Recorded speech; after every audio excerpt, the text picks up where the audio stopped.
Bonsoir à tous, bienvenue dans ce 19-20 dont voici le sommaire. Dans l'actualité nationale, une fête du travail dans la désunion.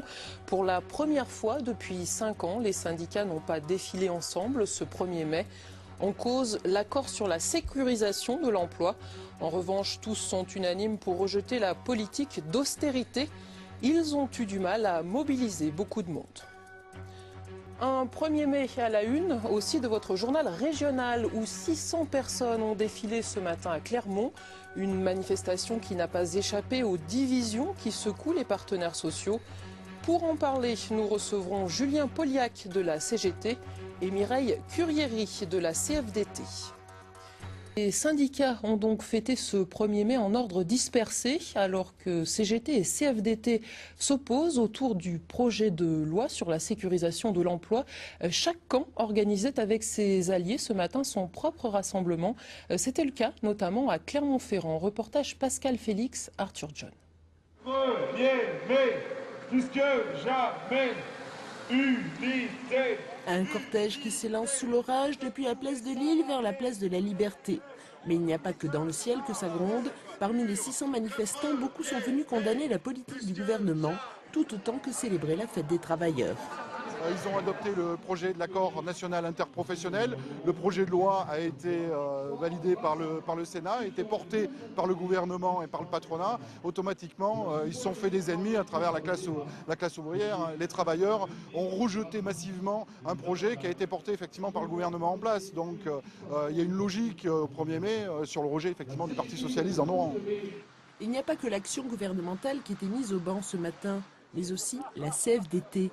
Le syndicat signataire des accords sur la flexi-sécurité au travail faisait figure d'intouchable. Il a fait rassemblement séparé, accompagné tout de même de l'UNSA et de la CFTC. En tout, une trentaine de militants qui ont déposé une gerbe devant la stèle de Jean Jaurès. C'est un petit peu dommageable, mais je crois qu'on était sur une base qu'on n'arrivait pas à trouver en commun et il y avait des divergences de fond beaucoup trop importantes cette année pour qu'on puisse se retrouver tous ensemble. J'espère que ce n'est que partie remise. Il faudra du temps pour que les divergences soient oubliées, affirment certains manifestants. Du temps, c'est aussi ce que demandaient les militants socialistes présents dans le cortège et venus soutenir la politique gouvernementale. Mais les choses doivent avancer pas à pas. Je vous rappelle que nous avons récupéré la France dans un état lamentable et que la redresser, à moins d'avoir une baguette magique ou des formules magiques, moi je ne connais pas de politique qui soit en mesure en 12 mois de rectifier des politiques, 10 ans d'une politique qui a été destructrice de l'industrie, destructrice de l'emploi. Devant la Maison du Peuple, le rassemblement s'est conclu par les discours d'usage et des appels à la mobilisation des salariés. D'autres manifestations se sont déroulées dans le Puy-de-Dôme, à Issoire, Riom, Thiers ou Saint-Édouard-les-Mines. Invité de ce journal, Mireille Currieri, secrétaire régionale CFDT, et Julien Poliac, secrétaire départemental de la CGT dans le Puy-de-Dôme. Bonsoir à tous les deux. Ma première question s'adresse à vous, Mireille Currieri. La CGT avait proposé d'organiser des cortèges unitaires, comme c'était le cas depuis 5 ans. Ça a été refusé par la CFDT. Pourquoi ? Alors, refusé sur le plan national, parce qu'on ne peut pas donner une image unitaire et démocratique quand on est opposé sur des choses aussi importantes que des réformes qui sont absolument nécessaires. Ça, c'est pour le national.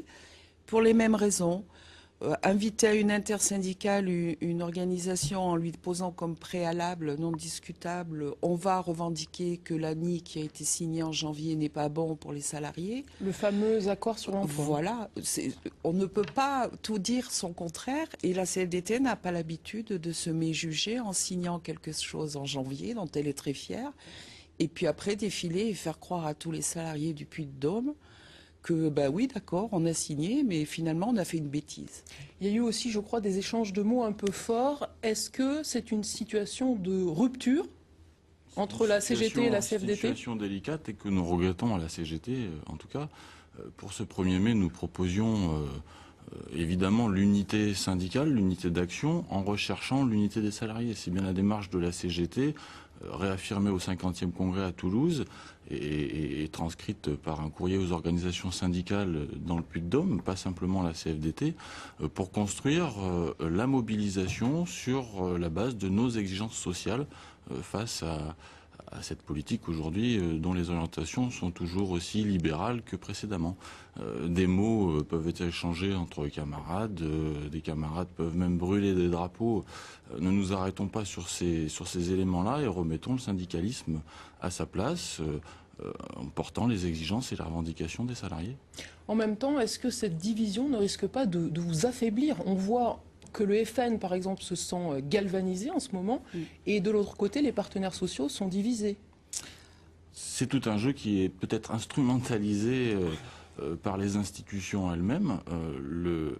Cet accord national interprofessionnel du début de l'année est aussi placé sous le signe d'un nouveau modèle économique et social et d'un nouveau dialogue social. Voilà, aujourd'hui on veut entraîner les salariés dans le compromis, c'est la crise, il faut être compétitif, il faut être productif, il faut être flexible. Nous refusons cela. L'austérité, à travers ces mesures-là, c'est bien de l'austérité, la baisse des salaires demain, l'augmentation du temps de travail. À travers ces mesures, ce sont encore des reculs sociaux et pas de réponse aux problématiques de l'emploi, des salaires. Voilà, donc... Vous aussi, vous dénoncez finalement la politique d'austérité. Quel bilan vous faites, puisque François Hollande était élu il y a un an ou presque? Quel bilan vous tirez de cette première année du quinquennat? Le bilan que fait la CFDT, c'est de dire que c'est pas en hurlant ou en négativant tout. C'est pas en disant je suis contre systématiquement et j'attends de voir si je peux garder ce que j'ai acquis qu'on va pouvoir avancer. On est tous dans la même galère, je pense. Vraiment tous. Et si chacun à notre niveau, on ne fait pas quelques sacrifices, tout en essayant d'aider les plus faibles, je ne suis pas convaincue qu'on y arrive. Alors, un bilan sur une année de gouvernement, quand on sait ce qu'est devenu la France depuis, moi j'oserais dire au moins 20 ou 25 ans, je trouve que ça paraît un peu court. En plus, on a le sentiment à la CFDT que personne n'avait vraiment mesuré cette crise, la force qu'elle aurait et les conséquences qu'elle aurait. Donc, on n'est pas satisfait de ce qui se passe. Il faut vraiment que ces cures d'austérité arrêtent d'être hyper rigides et hyper dures pour les plus faibles.